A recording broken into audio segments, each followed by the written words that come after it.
We all know the issues with Call of Duty Modern Warfare. We have been scammed into paying full price for an alpha-level game. Not only that, but the developers refuse to listen to the community. Ashton Williams is a terrible community manager and does not listen to the feedback for the game from the community. Joe Saycott is not making the game for us. He is making it based on his vision, which totally disregards the core fan base's wants and needs in a Call of Duty multiplayer experience.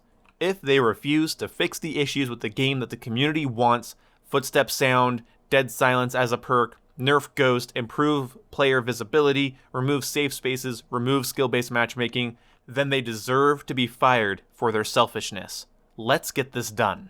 When community integration started becoming a lot more prevalent in AAA games like Call of Duty, Rainbow Six Siege, Halo, Battlefield, Battlefront, Titanfall, when we started to see our requests, our criticism, our bitching, our complaining become an actual fruitful thing that affects our video games that we love, I believe a lot of us began to take it too far. Assuming that we could purchase a game, and if we don't like its design, we don't like how it's being handled, we don't like the content, we don't like the amount of content, whatever it might be, that we can go on Twitter, we can go on Reddit, we can go on YouTube, we can go on change.org, and we can get our product reversed, or changed, or updated, or increased to this, or decreased to that, whatever it might be. There's a certain point when criticism and passion become entitlement and poison. Poison might sound like a strong word, but when somebody's creating petitions for video game developers to be fired because this game that came out 2.5 months ago doesn't suit their needs or their expectations, it's clear who the actual selfish people are. 8 Thoughts, a famously opinionated Call of Duty YouTuber, shared this change.org petition on his Twitter, and I imagine on his YouTube channel as well. When it comes to the Call of Duty community being stupid, this ticks absolutely all of the boxes. First of all, it's ill-informed. Ashton Williams is a community manager, and for those unaware, a community manager is somebody who relays information from the community to the actual development team. She herself does not design the game. She's not going to buff or nerf a weapon, she's not going to redesign a map, she's not going to fix the netcode. Her goal is to share our feedback with the devs and share what the devs want the community to know with the community. If she says something that ends up being wrong, that's because she was given wrong information. She's not out here making claims without anybody knowing. And if she has, I'm sure she's gotten scolded for doing so, as any community manager would. Ashton Williams did amazing work during Infinite Warfare. Infinite Warfare is a game that, when it launched, a lot of people weren't into, but I would say about midway through January, after the holiday/launch rush of the game was over, they really put a lot of work into working with the community and being transparent and open. And we're seeing that again now.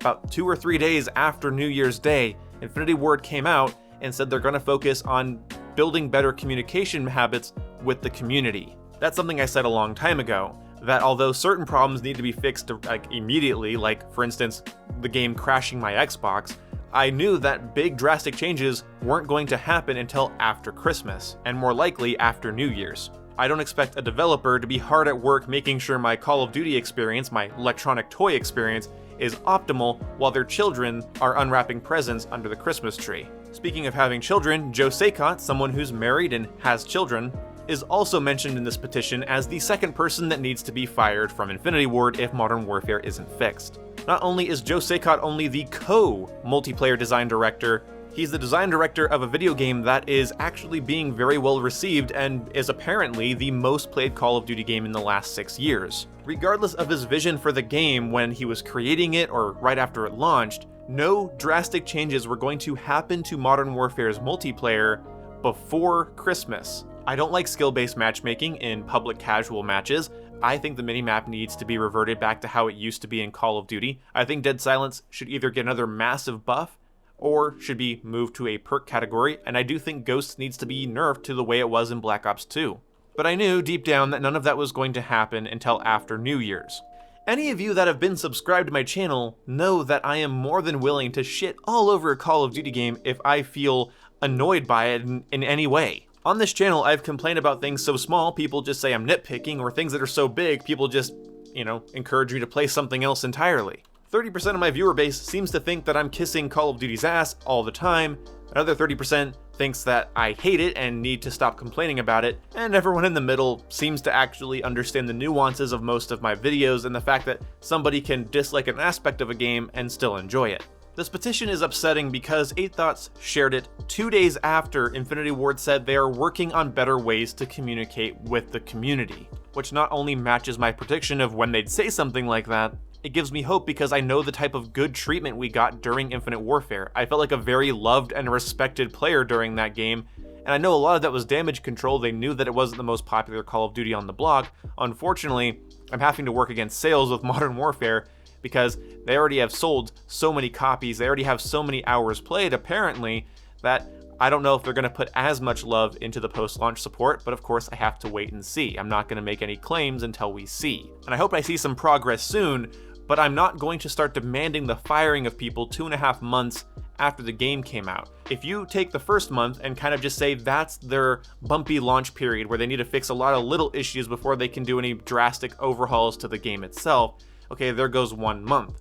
If you subtract all of the holiday time, because I imagine a lot of these developers get holiday breaks, the developers just in general have not had a ton of time to work on drastically overhauling the game or changing big meta parts of the game like the minimap or the ghost perk or dead silence. Infinity Ward's clearly been erring on the side of caution when it comes to updating the game, but they have been updating the game. But let's paint a worst case scenario where none of the things that I wish Modern Warfare would do happen. Everything stays exactly the way it is now, with only small incremental changes, buffs and nerfs, and really no love or interest put into the community, okay? That's the worst case scenario, right?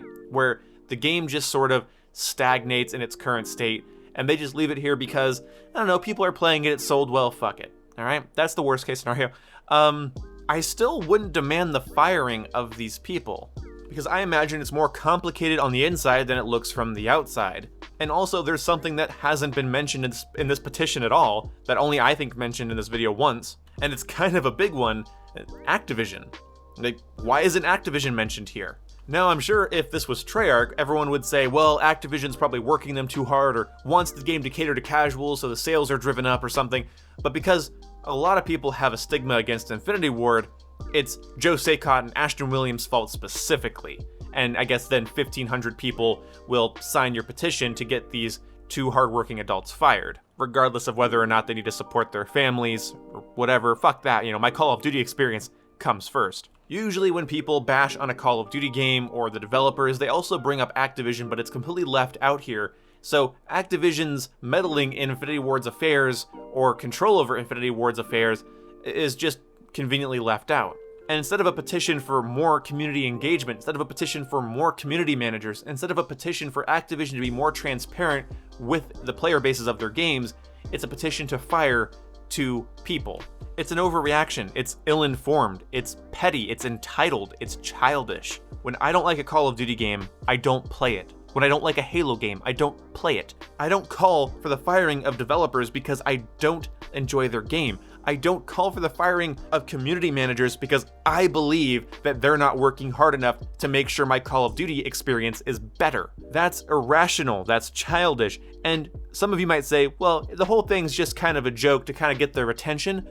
Fair enough, it very well so might be, and it very well so should be. Because our interaction with developers and community managers and publishers should not be wasted by these people that are entitled, whiny, petulant man-children that need their game to be a certain way. What if we made a petition to remove 8thoughts from YouTube? What if we made a petition to remove me from YouTube? Just start making petitions to fire people, to remove people, to silence people, because we don't agree with their designs. We need to call lays and make sure they fire people that create flavors that we're not into instead of just not buying the bag of chips. If we want to pretend that we don't know how the AAA gaming industry works, if we want to pretend that the launches of games haven't been incredibly bumpy over the last 5-6 years, then fine, we can just pretend that. Let's pretend that games don't launch with performance issues and bugs and things that need to be fixed. I mean, hell, Modern Warfare was crashing my Xbox, not crashing the game, turning off my Xbox for the first 2 weeks after launch. And I made videos saying that was unacceptable, but it was fixed within 2 weeks. Also to mention that the update that fixed that crashing problem added in Shoot House and Farmland, 2 maps that I enjoy playing on from time to time and were completely free to the game. They were probably supposed to launch with the game, But they came out 2 weeks later with a patch that fixed my game, so you're not gonna catch me complaining. 2 weeks wasn't even enough time for me to get bored of the base map, so I was happy. It's no secret that I really like Modern Warfare and I enjoy playing it, but that's not the reason I'm making this video, because I fully understand and respect why some people don't enjoy this game. I think some people make straw man out of the game, they make caricatures out of the game and then attack those because attacking the normal game is a little bit harder, because I think most people deep down realize it's really not that bad, and it's definitely not the worst Call of Duty that's ever launched. But we also have to be careful of mixing our subjective opinions as to what makes a good video game with objective problems with game design and balance. But some design decisions are just never going to sit well with you. In my opinion, Black Ops 4 came out a broken mess and is still a broken mess. Despite all of their fixes and changes, I still do not enjoy the way that game plays, so I don't play it. Wanting for two people to lose their jobs if they don't make the game you like is the most entitled, childish thing I've ever seen. And I had to rewatch my old videos recently. That was rough. Listen, in order to agree with this petition, you have to pretend that you only paid for the multiplayer and that the multiplayer is unplayable. As if there isn't a co-op mode and a single-player campaign that you also spent money on when you purchased the product. And to agree with the firing of these two people, you also have to pretend that this game has not received great post-launch content and a lot of updates that have made the game better since its launch. Now there are problems, player collision's one of them, perspective glitch, connection issues, I get it. I've made videos on it all. None of that warrants me calling the game terrible, and unplayable, alpha level, and it definitely doesn't warrant the firing of a co-designer and a community manager. You have to create a different reality in order to agree with this petition. Either that, or you're one of those people that I consistently run into on the internet that is excited to get angry about every little goddamn thing. The Call of Duty community seems to be full of them, so it's not unlikely. I think it's embarrassing and irresponsible to share a petition like this or to create it in the first place. You don't have to pretend to like a game or force positivity, but you don't have to be an entitled brat either. There's gotta be a middle ground, right? Anyway, thank you guys so much for watching. I'll see you when I see you guys. Check out my merch store, or don't. See you when I see you. Goodbye. You're really gonna whore that? You bitch. Toggle music. Toggle music? Yeah, this is Final Fantasy 15. Just toggle on your MP3 player there.